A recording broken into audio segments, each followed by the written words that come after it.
Good afternoon and welcome to an event with OhioX and a number of others from across the state. We're looking forward to a great conversation today, having the opportunity to hear from leaders from both the private and the public sectors about how they're tackling a very important issue that affects all Ohioans. It affects how we live, how we work, how we learn, how we get basic services like safety services. And so want to thank everyone for joining us and who are a part of today's event, OhioX Live, Expanding Broadband and Accelerating Innovation. I am Chris Berry. I'm the president of OhioX. We're a statewide nonprofit partnership that represents and connects those that are committed to growing our economy through technology and innovation. We have membership that's really diverse. We're less than a year old, and it ranges from Fortune 500 companies to startups, hospitals to universities, and all sorts of businesses and organizations in between. But today, as I mentioned, we're having an important conversation around broadband and how we can expand it, how can we accelerate innovation, increase opportunity across the state. And as I mentioned, we're joined by 4 leaders from the public and private sector that I'll introduce right now. We'll kickstart the conversation. But first off, I'm going to introduce one by one, ask them to say a little bit about who they are, why this is a topic they're passionate about, and then we'll dive into the conversation. One thing I want to encourage folks is there's a chat function at the bottom or a Q&A. You're welcome to put comments, questions, topics that you want to hear us talk about, or maybe you hear something and it piggybacks off a question you could have. So I'm happy to facilitate that and encourage certainly folks to join us in the conversation and play an active role.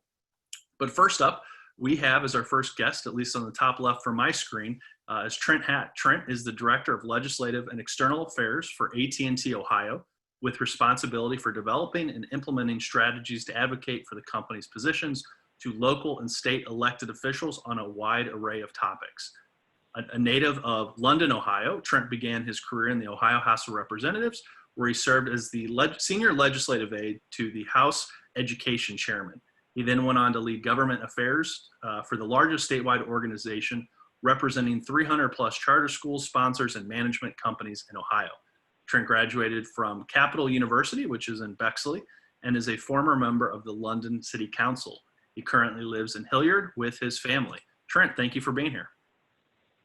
Hey, thanks everybody, and I appreciate you guys taking some time today and joining us on this panel.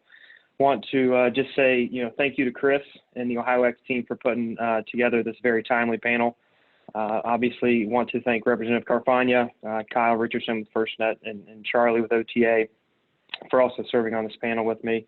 It's very fitting that we're having a discussion about connecting folks and broadband accessibility and adoption via a Zoom call. So it's always an interesting time. As many of you know, AT&T, we're committed to Ohio. And part of that commitment is providing best-in-class service, and that's why we have invested over $1.6 billion in our network in the past 3 years, and that is specific to Ohio. And even at the national level, we've invested over $135 billion, and that is more. And I'm actually proud to say that's more than any other public company in the United States. So. We take our investment seriously, and we always look forward to providing the best service for our customers. That's a lot of investment. That's a lot of money being invested in the network. And I think while this investment has provided service to many thousands and millions of people across the U.S. and in Ohio, all of that investment, there's still an issue, and that issue is reaching every single household and connecting every single person. And I don't think that private investment alone can solve this challenge.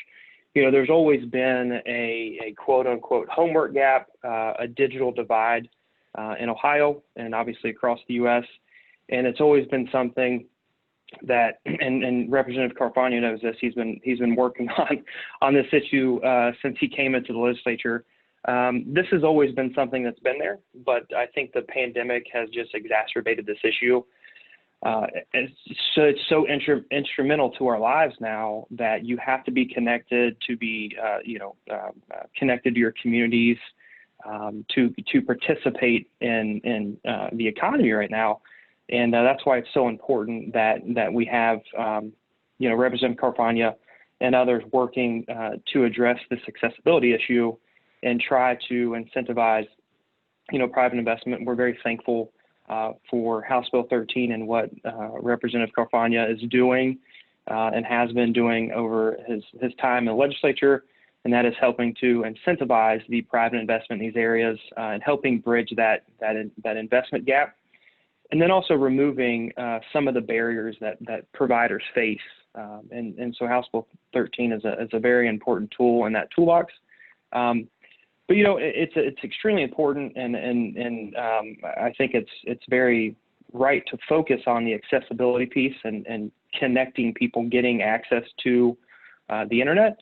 But there's also the adoption piece, and I think it's important that concurrently, as we continue to address 13 and address the access side, I think there needs to be the opportunity, a serious consideration to look at the adoption side. There are multiple reasons why folks who have access to the internet and they don't subscribe to it.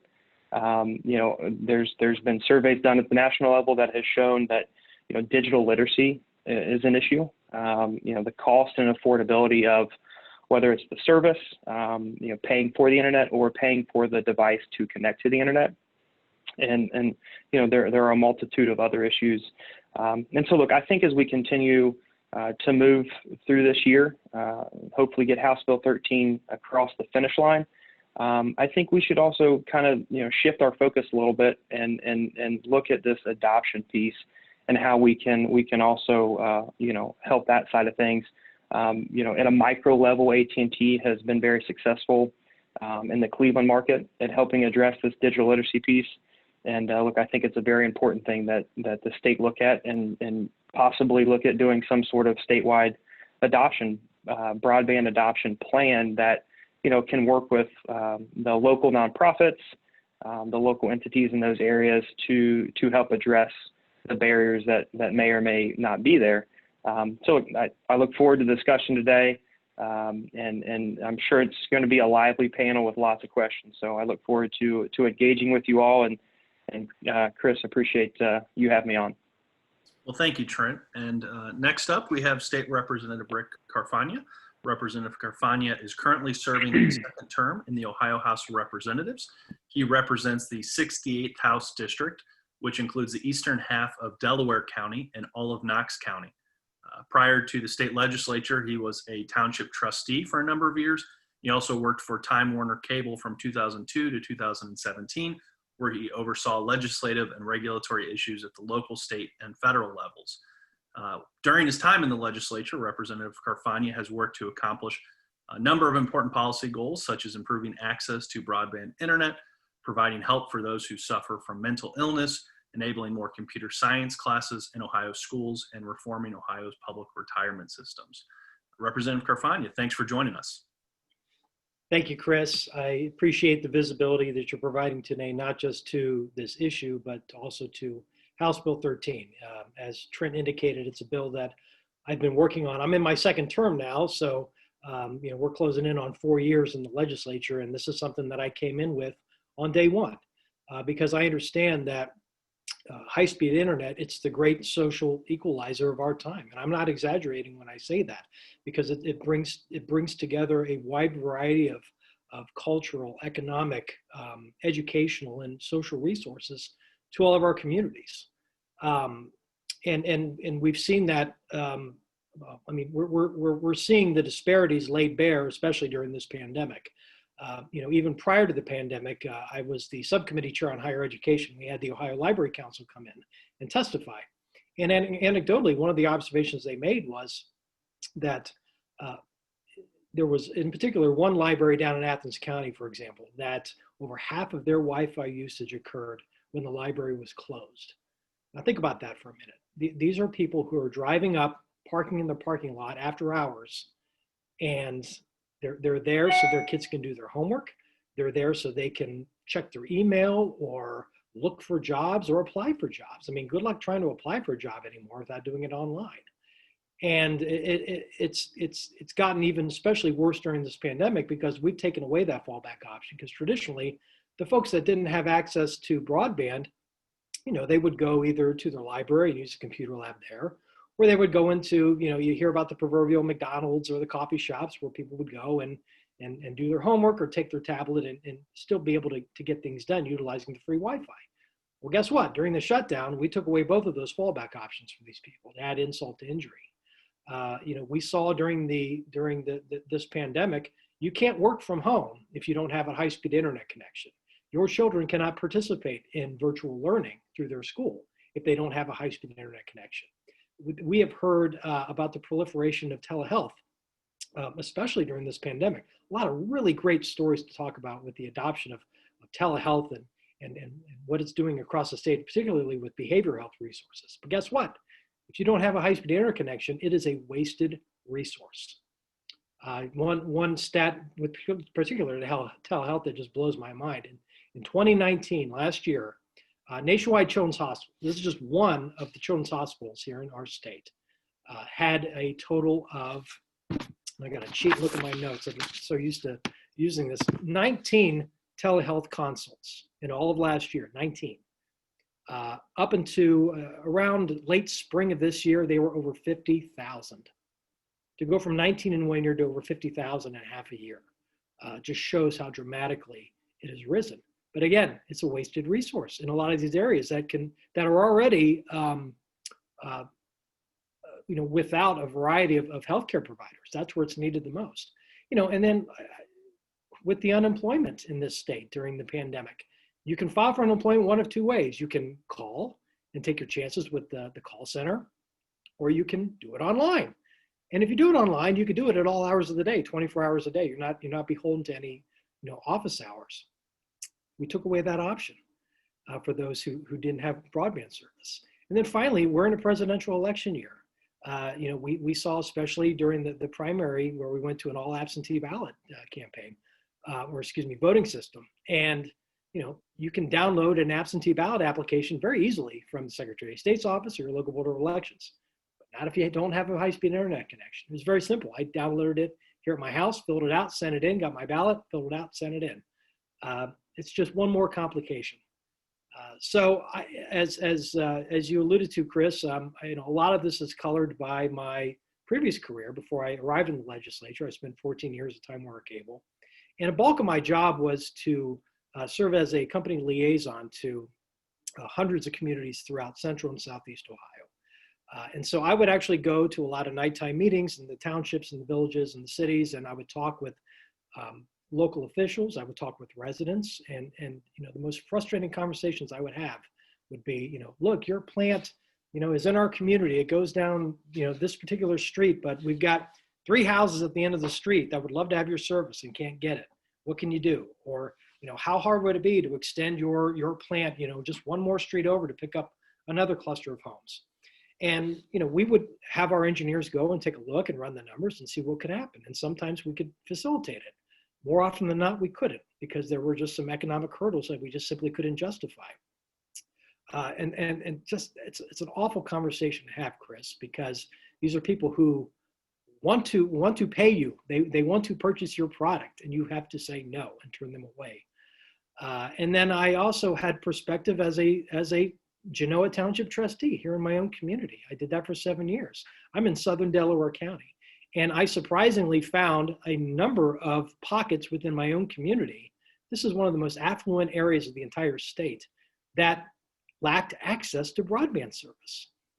And it was amazing. And I found myself kind of wearing that other hat now as somebody on the governmental public sector side, trying to advocate on behalf of my residents to get this critical infrastructure to them. So I tried to take both of those perspectives, bridge them together, and on day one, come into the legislature with a goal of trying to address this problem.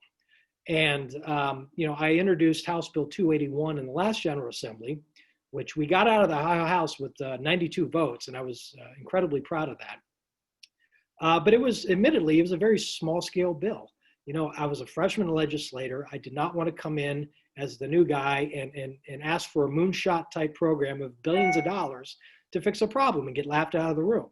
So I crafted something that was admittedly small scale. I asked for $2 million to help fund some last mile programs, to try to just chip away, do some small scale projects a cluster of homes here or a group of homes over there. I was trying to get some buy-in and some cost sharing with our local governments to require them to put some skin in the game. And you know, it was great. I mean, it was very well received. I brought in all the local government associations were for it. All the different provider groups were heavily supportive of it, just as they remain so this day. We didn't get it through the Senate. It died in the last General Assembly.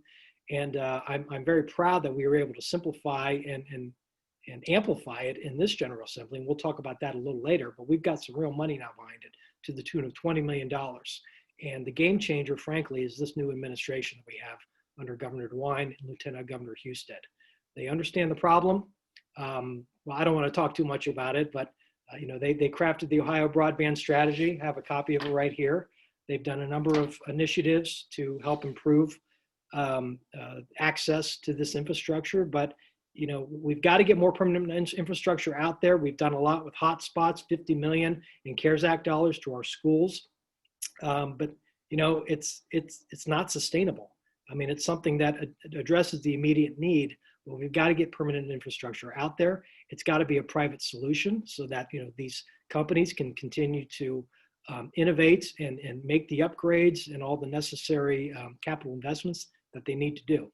So with that, I will stop there. I know I could talk for quite a while. Well, thank you. And we'll absolutely get to some of that. So thank you, Representative, for joining us in your work on this issue. Next up is Kyle Richardson. Kyle is the Public Safety Advisor for the First Responder Network Authority for the states of Ohio, Iowa, Nebraska, Kansas, and Missouri. In this role, Kyle collaborates with public safety to increase their knowledge of FirstNet technical capabilities and encourage interoperability, and provide a trusted feedback loop. Before this, Kyle served on a temporary detail with DHS as a stakeholder engagement advisor with the Cybersecurity and Infrastructure Security Agency, and he's been with FirstNet for more than 6 years, serving various roles in the establishment of this federal agency and this unprecedented public-private partnership with AT&T. Kyle also spent nearly 7 years in the North Carolina National Guard. So Kyle, thank you for being here with us today, and also thanks for your previous service. I appreciate it. Thanks for having me today. So I'm a federal employee. I work for FirstNet.gov, which is for long, First Responder Network Authority, for short, FirstNet Authority. And we're partnered with AT&T to deliver the fifth carrier, the public safety dedicated network. And I'm really excited to be on this conversation today to highlight a couple ways that public safety is using it. A lot of things that you guys mentioned already, challenges public safety is not immune to. So first responders in the nation, across the state of Ohio, are using the network today. I'm excited because my background serving in the National Guard, hand in hand with emergency managers, we did a lot of modular airborne firefighting, a lot of hurricane operations, and a lot of the tools that we needed back then are now becoming a reality today for public safety. So that's kind of what brought me over to the team at FirstNet. I had a career prior to that, actually in pro sports, worked for the New York Jets. I know I'm a Bills fan, put it out there, but you know, I worked a couple of Super Bowls. I know that as it relates to big events where kind of the two things tie together, that's an area as well. We talk about rural broadband, but also large events, the need for broadband and public safety having that dedicated lane so that it can take care of us as we're enjoying the entertainment is also a very important thing as well. But I became a part of FirstNet really to where I grew that passion for public safety. And it's exciting, like I said, to see the network being used today. So thanks for having me.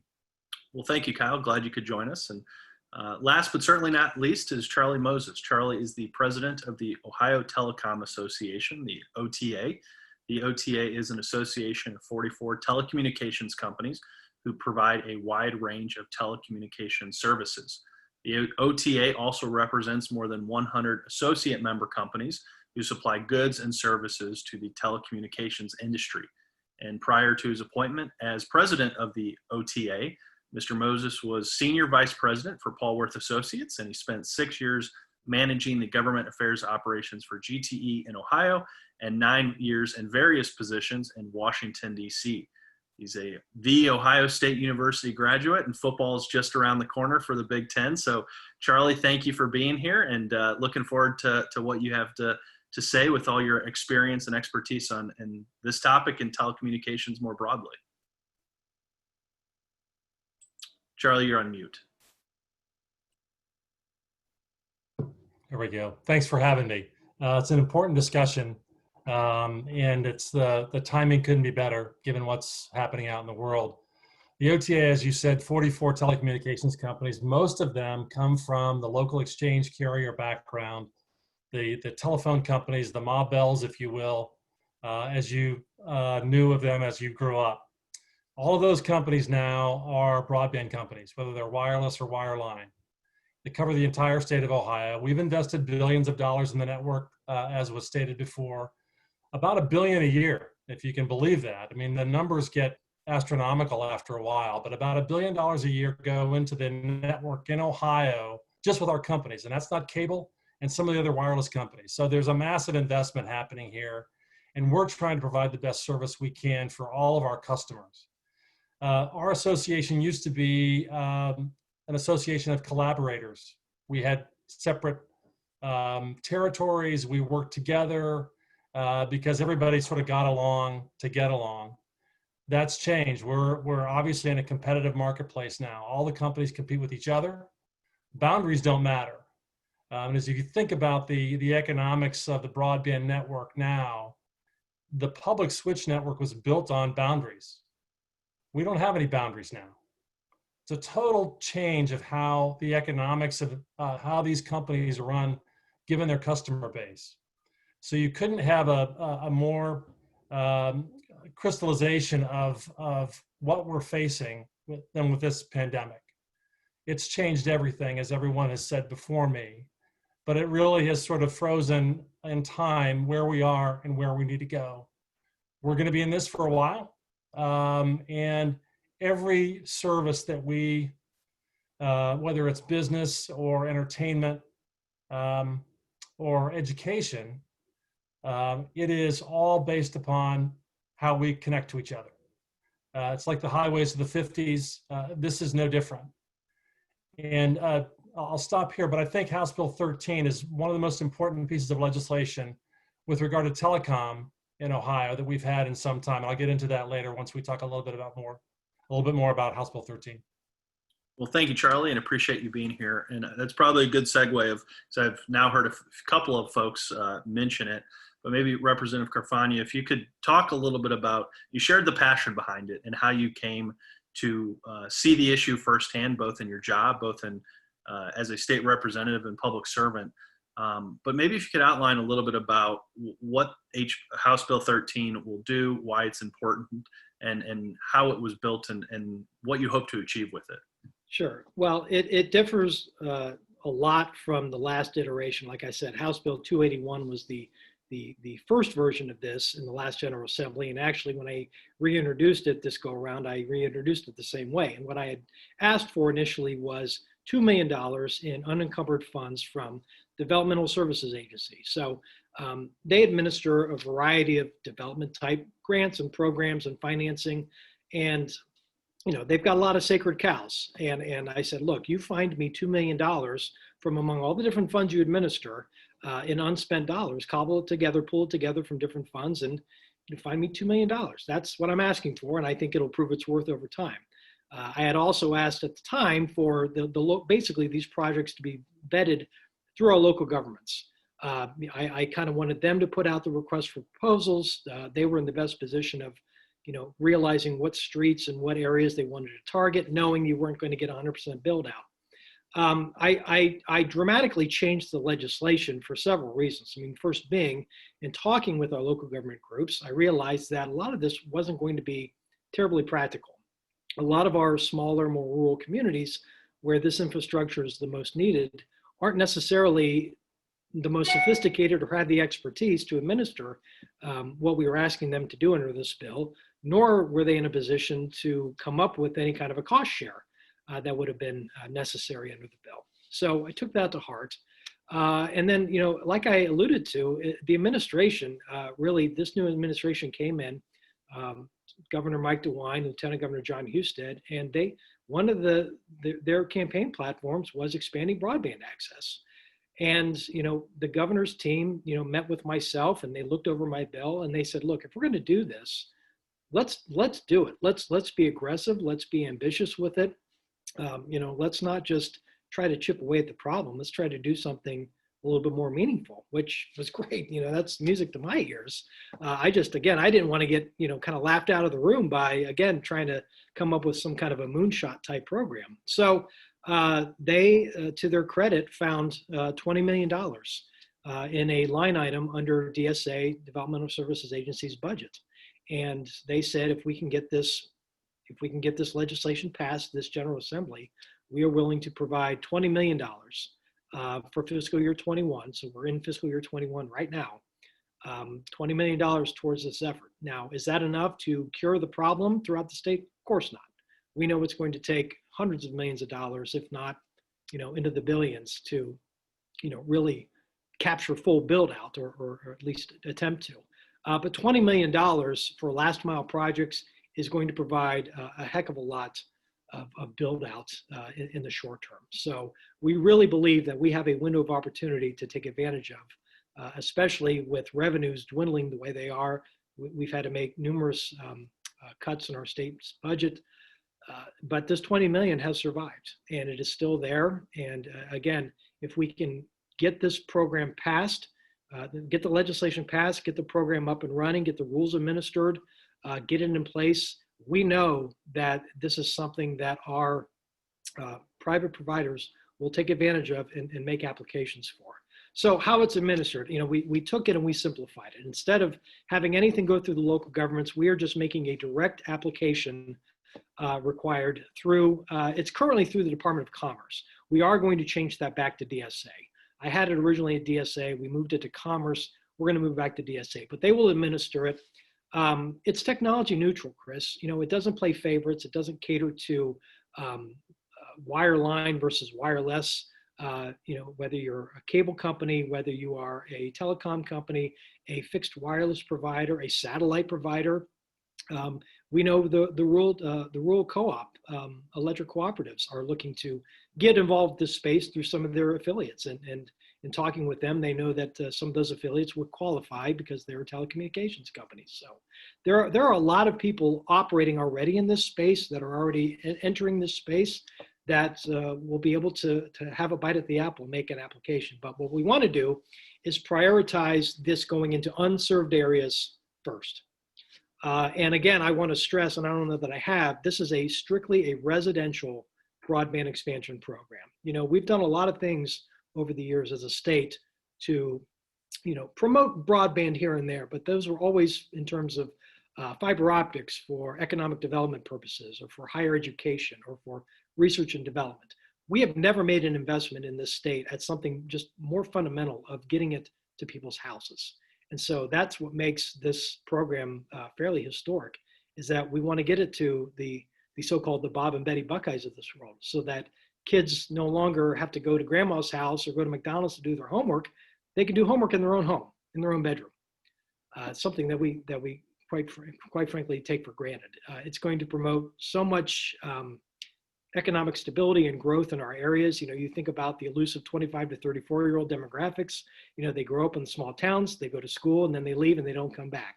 If we can find a way for them to telecommute, for example, a lot of young families would maybe like to live out in more rural areas, buy their acreage, settle down, buy a house, start a family, either telecommute to work or start a home-based business. That provides that opportunity. That provides that type of revenue and that growth to our communities. I was on a recent Zoom like this with the Ohio Realtors, and there was I'm looking for my stats here. Even you have to examine the merit of having broadband available, even if it's not purchased. I mean, Trint had talked about the necessity of adoption, and that's something we're going to have to work on. But research shows that having access to broadband increases home values in the range of 1.8% to 3.1%. So here in Ohio, if you take the the median home sale amount and apply those numbers, you're talking about roughly $3,600 to $6,200 of instantaneous improvement to one's property value. I think that's stunning.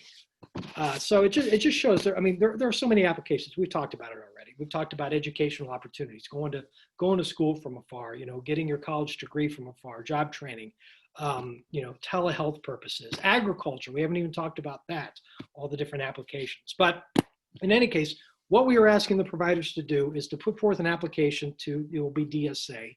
And what they're going to have to outline is, here's the proposed area, here is the list of addresses that are currently unserved that would have service once this build out is completed. And what we are asking them to do is to identify how much of the build they can justify within their own construction formula. As I said in the beginning, when I worked for the cable company, we have a build out model. And there's a lot of variables that go into that, labor and materials and other types of permitting costs. You plug all the numbers in and it spits out, what can you justify? How many homes per, how many dollars? We want the providers to identify how much of it they're going to build on their own. And then what is that remaining cost hurdle? Because really, Chris, it's that cost hurdle that is preventing getting this infrastructure out to these areas. And really, that's a one-time investment of just capital dollars to get them over that hump that, they just can't justify it for whatever reason. If you get them over that hump, they can extend their footprint out to that area, and then, they're responsible for it moving forward. So they make their application, they're going to sharpen their pencils, they're going to, I would hope, offer up their best technologies. We are requiring speeds of at least 25 download speed and 3 megs of upload speed. We've got a number of safeguards put in where we would conduct speed tests. We would monitor the build while it's occurring, and then even for 5 years after it's occurring. We want to see what the take rates are. We want to see how much customers are being charged. This is all going to be good data analytics to identify as we look to expand infrastructure even further throughout the state. So that's about as good as I could put it in a nutshell. We are going to create what's called an authority, 5-person authority that's going to actually administer, award the grants. It'll be, I believe, a member, it'll be the head of DSA. It'll be a member from Innovate Ohio. It'll be an appointee by the governor, an appointee by the speaker, and an appointee by the Senate president. So with that, I will stop. I do want to also stress there'll be a challenge provision that's very robust. We want to make sure that all the providers are keeping each other honest, but we want to make sure these dollars are flowing to unserved households first. Thanks. Well, thank you for sharing that. And as you're describing that, and so many of us, as you mentioned, are now working from home, going to school, teaching from home. And with our group, we have a lot of technology companies, people that are building technology.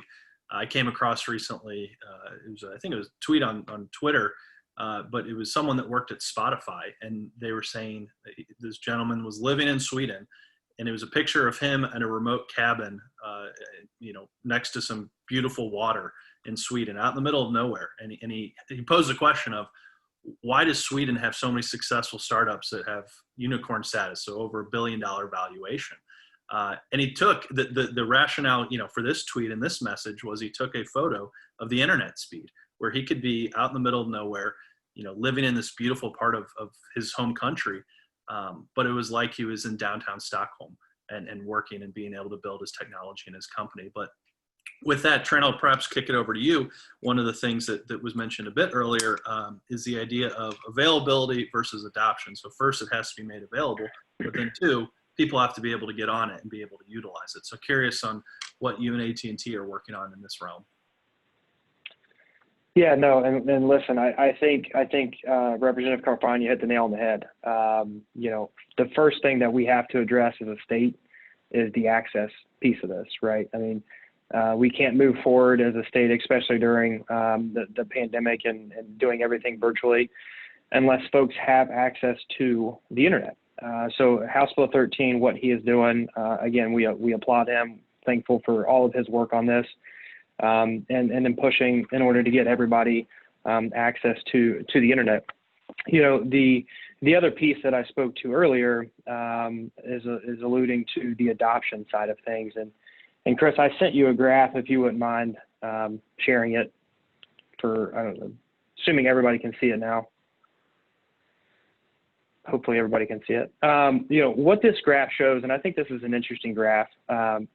This is based on Ohio from FCC data, and what this shows is the availability of the internet at certain speeds throughout the state of Ohio. And I think, again, I think to Rick's point, or Representative Carfagna's point, there is a need for the access. You can see none of this is 100%, and there are folks that do not have access that need access. I think the other thing that I pulled from this is, you see that line that goes down. At the lowest speed, at the greater than 10.1, you have almost 99% coverage. Again, this is based on FCC data, and only a 70% take rate. And that drops dramatically as you get up to the higher speeds. Now, what causes that? Again, that there is a multitude of issues: affordability of the internet, affordability of the device to connect to the internet, not really fully understanding the benefits of using or how to use the internet. And so, what I alluded to earlier, and one of the things that I want to hit on that I'm proud of that we have done, specifically AT&T, is we have a program. It's an initiative. It's an employee-led initiative in Cleveland. It's called Believe Cleveland. And initially we had wanted to use the name Believeland. Unfortunately, LeBron took that from us, and so we went back to Believe Cleveland. And look, Cleveland's a big market. We've invested over $175 million in our network there. That includes over 50 wireless upgrades just in that market, and so it's a huge market for us. And so what this Believe Cleveland initiative is, again, employee-led initiative, and it focuses on digital literacy and improving tech-based learning. We launched it in 2019, and since 2019, since the launch, we've invested nearly $700,000 into various nonprofits in the Cleveland market to help address the digital literacy piece. Again, this is helping people understand the benefits of the internet, understand how to use their devices. And some of the organizations that we partner with, you guys will recognize. Digital C is a big one, Urban League of Greater Cleveland, City Year, the Cleveland Foundation. And so, this is a very good program, and something I think that it at least could be looked at emulating statewide. One of the partnerships that we have is with the Ashbury Senior Computer Community Center, and we sponsor their Super Tech Gadget Day. What this does is it allows individuals from whatever background you come from to come to a location, and you bring your personal device, whether it's a computer, an iPad, what have you, and our folks empower you, and we educate you on how to use your device and how to use the internet to the fullest extent possible. Again, I think this is something that is very important and deserves a lot of focus. But I go back to, Representative Carfagna's point. We have got to get access. People have got to have that access. But once they have that access, we need to figure out the barriers as to why they are not subscribing to the internet. And then once we find out what those barriers are, how can we address them? So look, we continue to invest in Cleveland, and we look forward to obviously helping that market with digital literacy, and hoping to work with the legislature or some folks and trying to adopt some sort of broadband adoption plan, to again address those barriers. Thanks, Trent. And Kyle, I'd like to kick it over to you, because with what you do, FirstNet Authority, public safety is such an important part of this conversation. And if people need to have that access and the ability to get help when they need it, and in that realm, time is of an essence. So maybe if you could speak to what you all are working on to tackle it from that public safety sector side. Sure, yeah, and everything we do is in partnership with AT&T. They've done a tremendous build in the state of Ohio in particular, to the tune of 80 plus band 14 sites across the state just this year alone. And we are in year 3 of the build out of the FirstNet network. Just to go back a little bit, FirstNet came out of the 9/11 Commission, really the need for interoperable communications, the need for, and back then we're talking about land mobile radio, your walkie-talkies, primarily because wireless wasn't as ubiquitous as it is today. But the need was there for the interoperability and really the operability. You had firefighters coming in from different jurisdictions and weren't able to talk to those that were directly in the towers. You had Hurricane Katrina as well. These big incidents where you have multi-jurisdictional agencies coming in from different areas, not able to communicate with each other. And really what's great with what FirstNet is doing through the initiative with AT&T is deploying that network. Right now there's, the recent stats was 1.5 million plus FirstNet connections nationwide. And there's 13,000 plus public safety agencies that are subscribed. That's nationwide. And we're talking about a build that's concurrently going as we, the FirstNet Authority, are looking to public safety for additional features to go onto the network. So what are the needs that they have directly? Long-term evolution, LTE, the ability to interact with their land mobile radio systems, primarily public safety has been using those systems for decades. So that's the system that they deem mission critical. How do we supplement that, augment that LMR with the ability to reach them through LTE? And in particular in rural areas in Ohio, we've seen a good amount of use, obviously through COVID. This is a nationwide stat I'm going to give you.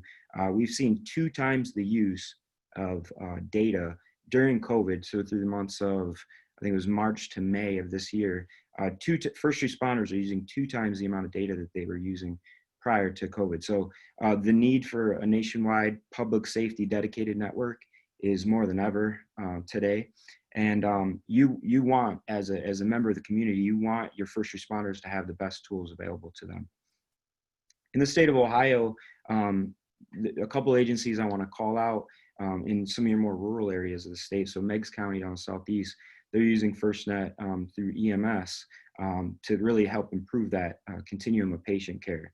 So connected ambulances, the ability to do quick push-to-talk chats with those that are in the emergency operations center and those that are in the ambulance dispatch as well.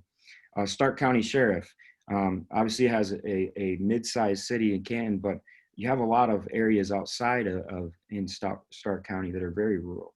So they're using the network right now to share mission critical law enforcement data through push-to-talk. And then one of the ways that FirstNet comes and brings a unique coverage extension is through their dedicated deployables. So these are satellite trucks primarily, but they have other form factors as well. These are 72 dedicated nationwide. There's 2 that are actually situated physically in Ohio, but they can reach out and get other ones as well. Flying cell on wings. So you're seeing some of that innovation come in with their ability to put drones in the air, tethered, provide coverage for an area. And then they have an aerostat blimp now. This aerostat blimp, you look at your very large scale incidents like hurricanes down in the Gulf, which of course a lot of folks from Ohio as part of task force deploy out of state as well. So these aerostat blimps can provide coverage for a long period of time, up to 2 weeks, for a large footprint of area. So these can be for subscriber agencies at FirstNet. They can request these at no cost. We've had dozens of cases in Ohio where they've actually used those, whether for disasters or planned events, like I mentioned earlier in the city of Canton. For the Canton Pro Football Hall of Fame last year, they used FirstNet. Presidential debates that were up in Cuyahoga a couple weeks ago, FirstNet was used up there. And the Beaver Creek, this is an instance where an emergent instance. So Beaver Creek, they had a tornado come through. Many of you are probably aware back in May, Memorial Day weekend last year. And FirstNet came through, provided them that, their FirstNet subscribers, provided them that on the ground satellite asset to be able to communicate immediately after the tornado came through. So you can imagine what they were doing there as far as the restoration of that community, the ability to canvas specifically door to door and provide incident data up to FEMA so that they could get the proper grant funding down to that community that they very much needed to restore that community. So those are just a couple examples of how FirstNet's being used in rural parts of the state. And it's something that's going to continue to improve. And I think you touched on it, Trent and Representative, that the adoption level, public safety is continuing to adopt it, but I think I alluded to it before, until they see this network as something that is mission critical, it is, and we're seeing folks that are using it, once they see it as mission critical, something that can augment what they're using right now with their land mobile radio, you're gonna continue to see that adoption rate go up for the local first responder, which will then help out the local community broadband access as well. Thank you, Kyle. And Charlie, I'd like to kick it over to you. Something that's been brought up at various times is the importance of this space when it comes to COVID and tackling challenges and responding to that. And so I guess it's a kind of a two-part of COVID was certainly an unknown. And a year ago, if you would have asked any of us, would we be living like this and working like this, we would say no. But looking forward to the future, and that's something we do with a lot of the OhioX events and programming, is what does the future have in store for this space? So I guess the two-part of being any more to add to the COVID-19, and then as we look forward, because you mentioned in your opening remarks a number of the ways that the telecommunications space has evolved and changed over the years. What do we have to look forward to in continued innovation and acceleration there? Well, it's the central question here. Technology has changed our business over the years, and there have been real mile markers that the technology has pushed the law. So we're in that same situation now. We have the technology to do broadband in ways that we couldn't dream of 20 years ago, but it's getting it to everybody. It's why we're having this discussion. I'm concerned that Ohio could fall behind. There are other states that have broadband programs that are far more robust than ours. And even with the CARES dollars, $50 million was spent on hotspots, which is terrific. That was necessary. But hotspots are not a permanent technology. 5G, wireless, all has to go over a network that has to be built and engineered and maintained. It's complicated, expensive stuff. So we have to be prepared for that. And I think the real vision for me for House Bill 13 is that we have a broadband expansion program that works. And we clear the bugs out and make sure it's a program that works well. We invest state taxpayer dollars in it. My prediction is that next year, because of the pandemic, you're going to see a major infrastructure bill nationally. And the federal government's going to have to figure out how to spend some money, some significant money, on broadband expansion in areas that don't have it, or it's not accessible enough, or it's not fast enough. That's the other part of this game that is crucial to all the companies. If you had a technology expectation 5 years ago, that's completely changed now. What is it 5 years from now? This is expensive. You can't flip a switch and go from 10.1 to 25.3. That doesn't happen without some electronics or software or upgrades to the network to make that happen. So I think it's really important that Ohio maintain its leadership in the development of technology. We've done that before.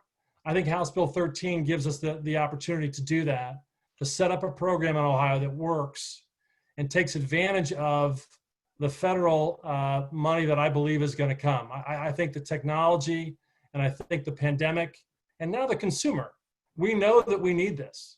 We know that kids are going to be online more than they were before. We know we're going to be working from home more. There's a radical shift in how we work and play and educate our kids. So I think it's an obvious thing, but we need to be ready to do it. Indiana just spent $100 million of their own taxpayer money on their broadband expansion program right next door to us. We cannot fall behind. And I credit the vision that Representative Carfagna had in pushing this years ago. The timing is right. We need to get it done and get it over the finish line and get prepared for what I think will be a very serious look from a federal perspective. Because if you step back, you can't have these states and different communities having all different kinds of connectivity. It's not going to work in an economy that needs to get back going again. So To me, I think the outside motivators are obvious to all of us and policymakers as well. We just need to be ready here in Ohio. Thank you, Charlie. And we just have about 8 or 9 minutes left. So with that, want to kind of give folks a round robin opportunity. And if there were any chats that folks wanted to submit in, we covered a few. But we'll start with Representative Carfagna. We'll go Kyle, and then Trent, we could add you as the final wrap-up piece. But Representative, if you want to share any final thoughts with the group, please feel free. You know, we've covered a lot of ground here. You know, there's so much more we could talk about in terms of how the program will be administered. You know, the safeguards that we built into it. But I just want to go back to, we have a very unique window of opportunity here. We've gotten it out of the House with a very strong vote. Our feedback we are getting in the Senate is very receptive. We are making some final amendments to massage some of the language, but we really need to get it over the finish line. I am extremely grateful again to the administration. They have been very firm supporters. They've been among our biggest cheerleaders. We have brought together such a large number of, frankly, strange bedfellows. You know, just different groups from the Farm Bureau to the Hotel and Lodging Association, to all the different industry groups. I mean, these are all people that would normally, you know, compete with each other and, you know, can't stand to be in the same room and talk in solidarity. But, you know, this is something that is technology neutral. It does not play favorites. It's fair. We understand that given the topography of this state, that, you know, different solutions are going to work in different areas. And so we're leaving it up to the providers to put their thinking caps on, to identify what the cost hurdles are, put their best foot forward. There's no guarantee that we're going to give money out. If we don't like the program or what the provider is pitching, we walk away from it. But it's a tool that is desperately needed. To Charlie's point, you know, $100 million next door in Indiana, and we haven't done anything here in this state.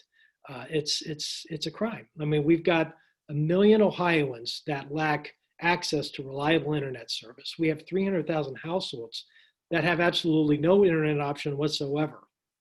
And we've got communities, we have individuals that are really falling behind. And it's going to be the great social equalizer of our time.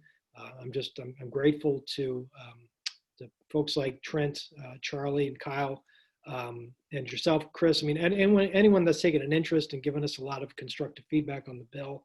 It's in a great place.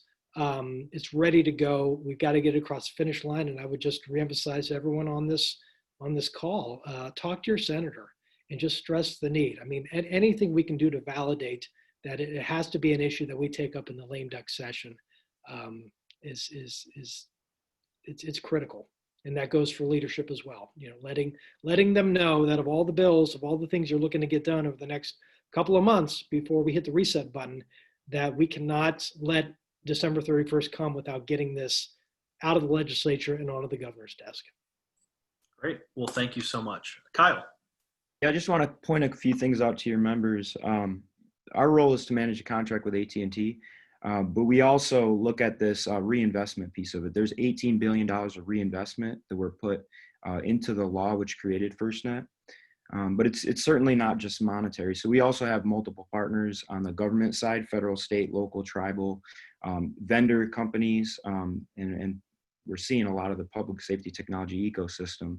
A couple things in regards to that ecosystem. So applications, there's an applications developer program that AT&T has. I think it's developer.att.com. We have right now 130 plus public safety applications in the FirstNet app catalog. As well as devices. There's over 200 plus FirstNet devices. You go from your ruggedized devices that you can have a fire apparatus run over and it still works, to your standard iPhone, Android device. And then the Public Safety Communications Research Lab out of Boulder, Colorado, they put out these challenges, and they have over $200 million, which they can devote towards driving the public safety technology ecosystem. I look at them as the 5 to 10 year technologies, augmented reality, artificial intelligence, mission critical voice, some of those things that public safety, the features that they need, that are coming out of Boulder. And then the last thing I'll mention is R2 Network, and this is launching in early 2021. This is a public-private partnership which was established through the Economic Development Agency, the federal government, for a $1 million grant for this partnership. And what they're doing is they're addressing disaster response and resiliency challenges. And there's going to be a webinar on November 10th, Tuesday, November 10th at 1 p.m. Put that on your calendars. Check out R2 Network as well. So that's all I have. Thank you. Thank you, Kyle. Appreciate that. And Trent. Mute.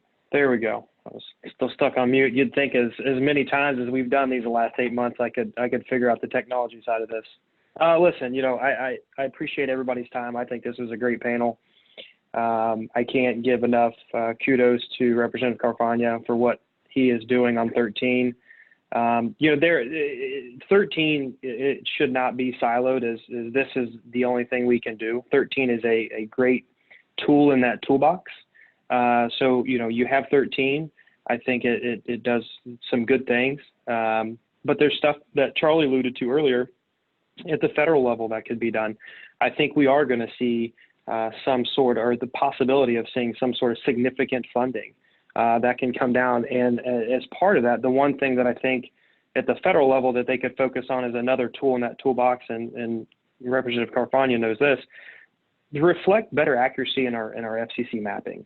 Right now the maps are somewhat vague, and that is focused on census block data. And so, what Congress did actually in March is they passed a bill called the Broadband Data Act, and that was to update the maps to reflect better accuracy, and so that we can at a more micro level determine households and folks in areas that do not have the internet, and so that we can focus and more efficiently use funds, whether that is private investment or a combination of both, to get the internet to these people. However, in true DC fashion, they have yet to fund the program. So we hope that in the next couple months that they take a serious look at this and fund that program to update the mapping. And again, going back to the adoption piece, I think it's important again that everybody has access.